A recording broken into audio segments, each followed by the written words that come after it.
Hey, good morning. Yes, it is. It is Friday. You made it, guys, to the end of the week. Just get through today, right? So I thought today we do a video on your mindset and how that can hold you back or get you ahead and not the competition. Now you're intrigued. Stay tuned.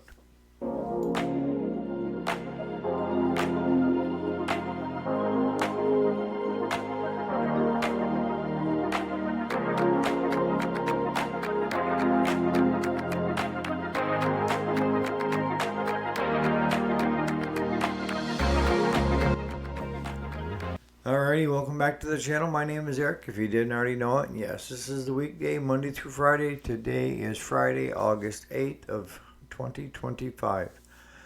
What I found over time, and I'm guilty of it myself, is usually if you're not getting ahead in your business life, your personal life, any kind of life, most often the case is it's not competition, it's not the business environment, it's actually us holding ourselves back. And it simply starts off with your vocabulary that you have in your head. Because if you start off with thinking, I can't, you've already been defeated before you even start, if that makes any sense to you. If you have an attitude of, I can, it just may take me a little longer or I may have to change things up, then you're on the right track. And we're all going to have slumps. And what is a slump? A slump is when you feel tired all the time. And chances are you're feeling burned out. Things just keep getting from bad to worse, right? And you just keep praying for that good time to come back. The issue with that is you can get, it's kind of like a snowball effect rolling down a hill, is that if you don't nip it in the bud quickly, it can get out of control, right? Next thing you know, instead of it being a small snowball, now it's the size of Mount Everest. But it's all in the internal vocabulary that we have. And some people just can't get by the past, get by this area to try to excel. And a lot of it, your body responds to how you feel and think. It really does.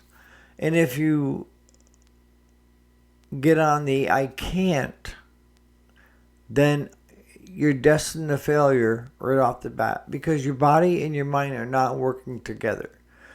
And you don't see a positive outcome. All you see is headaches, more crapola, and why even do it? I've had people talk to me about how their competition was screwing them, and that's why they weren't getting ahead. And I looked at them, and I looked at their business, I looked at the competition, and I'm like, dude, the only thing that's holding you back is you.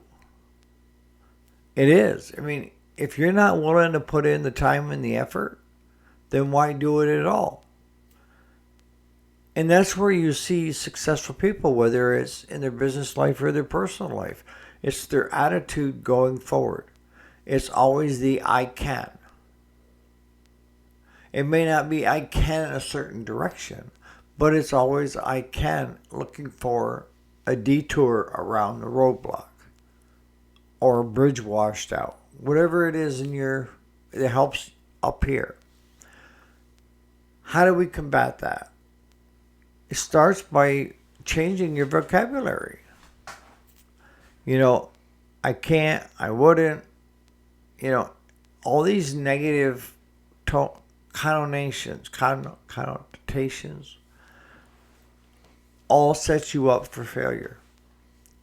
And this is what I want you to think about when you start today's work week or Friday.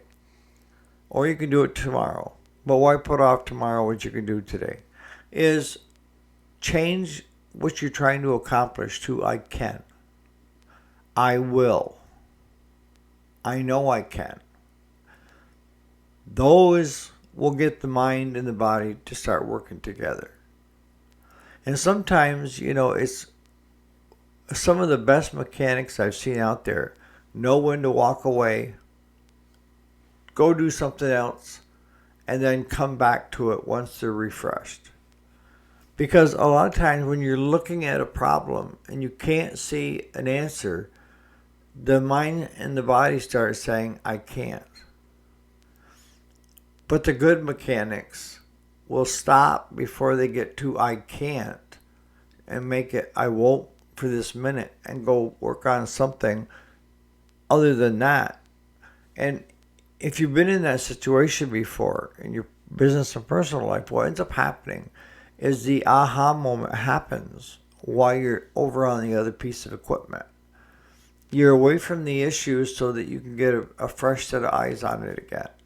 And it's really helpful if you got two guys in the shop like we do, where if Claude gets stumped, a lot of times, for what little knowledge I do have, I'm able to get him through it, talk him through it, and then have him come up with his own answer. But that's pretty much, in a nutshell, what defines successful people and unsuccessful.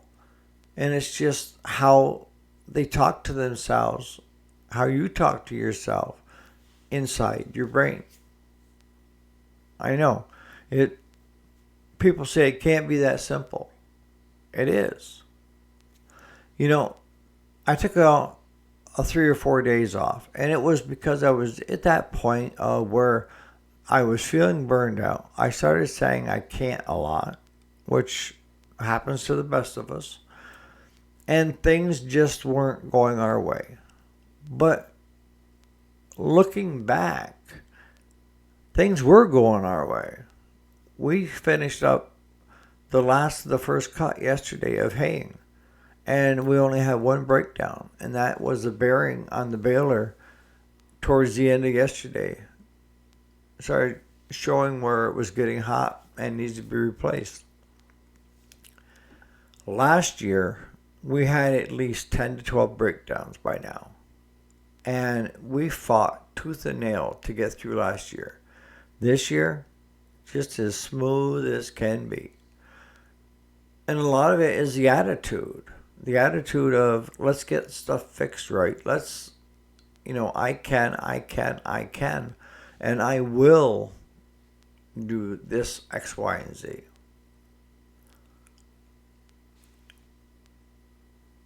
A lot of people, including myself, fall into this situation of not knowing how to get out of it once you're in it, And sometimes the best way to do it is to break up your routine, change it up, go do something else, and then as a good mechanic, come back when you're refreshed to start again. Taking time out and taking a 3 or 4 day siesta, or whatever you want to call it, siesta, doesn't matter. Is not a sign of weakness. It's a sign of strength, of you knowing your strength enough to say, I need to stop doing this and go do that for a while. Just give me a break from this while I'm over here doing this, and that will give my mind a chance to get back into the I can, to come back and have that aha moment. Yes, it's that simple. And you can do that in every aspect of your life. If something is where you're bunting heads all the time up against a wall on something, walk away from it. Go do something else. Don't keep hitting your head up against the wall. That's a sign of insanity. Realize what it is. It's not a failure. It's your strength of recognizing that this is not working. I need to change it up. I need to change to something different. Let me go do some things that I know I can do. And start building up internally in my brain of saying I can. Come back and take a look at that again and say I can. And a lot of times you will. if you're having problems in your personal life, if you're married, you have a spouse, and you feel like you guys are bumping heads all the time, take a breather from each other. 3 or 4 days, have one go on a trip, go see their mother, go see their wherever, to kind of give a breakup a chance to just let cooler heads prevail, right? It's a sign of strength to spot that and try to work on it versus a weakness of continuing to do the same thing, hoping for a different result. And you'll never get that different result if you never change it up. It's not that you've run out of love for the other person or are not in love with the other person. It's just you guys have come to an impasse of where you both have decided I can't instead of saying I can. Because once both of you can come to the table with I can, you guys can accomplish anything. Give that some thought today. I can tell you from past history with myself, one of the hardest things for me to do is change. And probably it's the same way with you. And what do I mean by that? I mean, you get into a routine of things working the way it should, right? But then, whether it's, you got a supplier that you dealt with for years, they've raised their rates up, but you hate to give up on them because you have a history. You're together.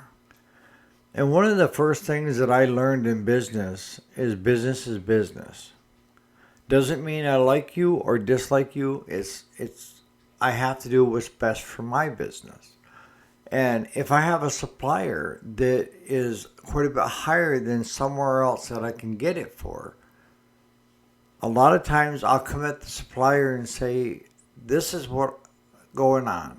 This is why I need to look that way. Can you give us enough of a break to keep us from going that direction? Give them the option.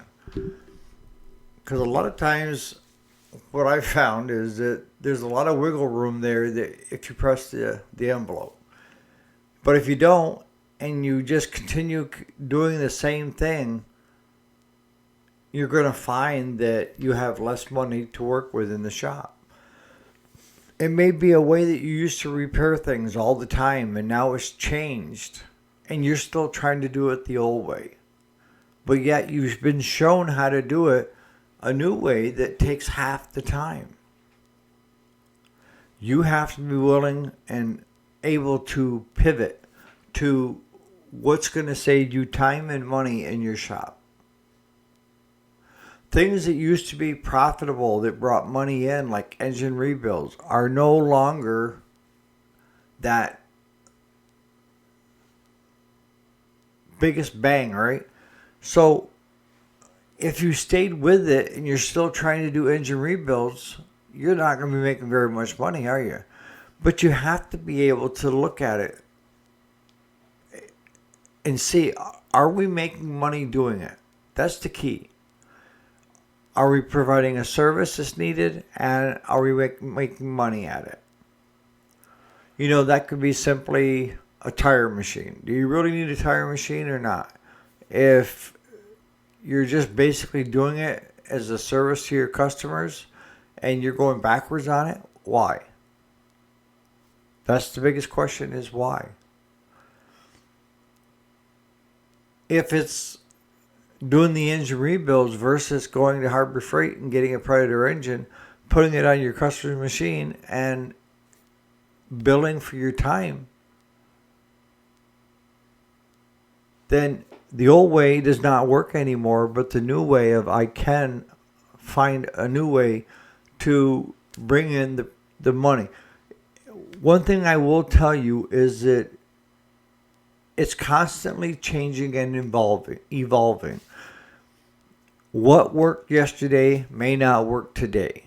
And we're seeing that, especially you older guys, the older mechanics and the older business owners. What used to work 10, 20 years ago just isn't flying now. With the social media platforms and everybody glued to their cell phone.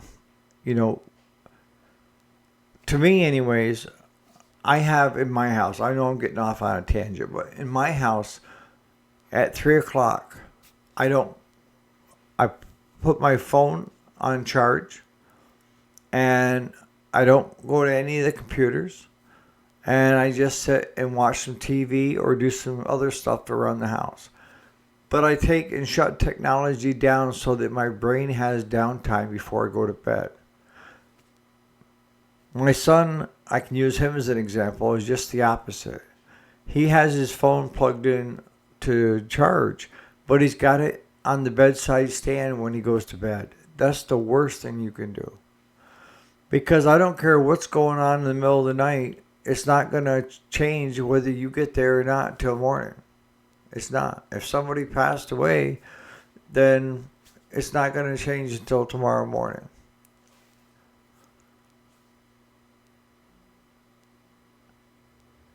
You have to have that mentality of I can and how can I. And those two different words of how can I make more money? How can I get the business profitable? How can I change the way we're doing things so that we're going to start seeing reap the rewards of our labor?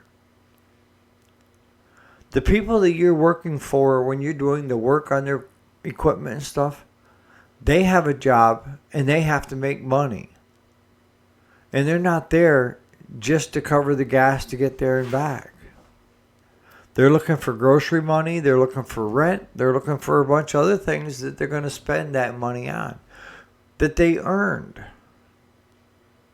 So why is it in your head that you can't charge accordingly because you want to be able to have it pay more than just the utilities?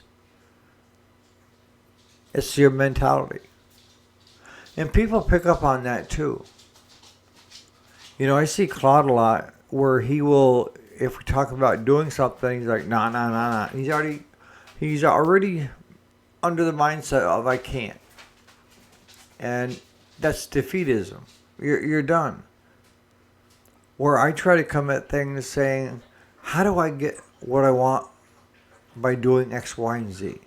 Is this something that I need to learn to bring more work into the shop to make it profitable? You have to be able to change and pivot to wherever makes your shop profitable. If it's not profitable, your customers are going to be hurt because you're not going to be open and you're going to have to go back to working for somebody else.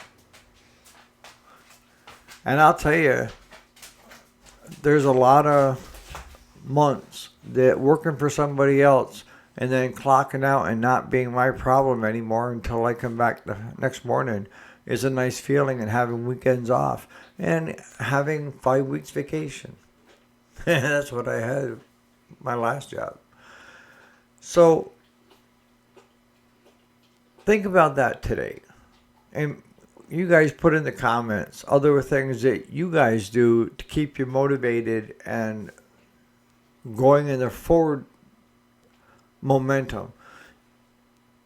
But if you walk away with anything from today is recognizing that you're not getting anywhere is a strength. Taking time off to get a needed break is strength. It's not weakness. Weakness is continually doing the same thing, hoping for a different result. On that note, you guys have a great Friday, and I might be around this weekend. We'll see. On that note, you guys have a great day, and thanks again so much for watching.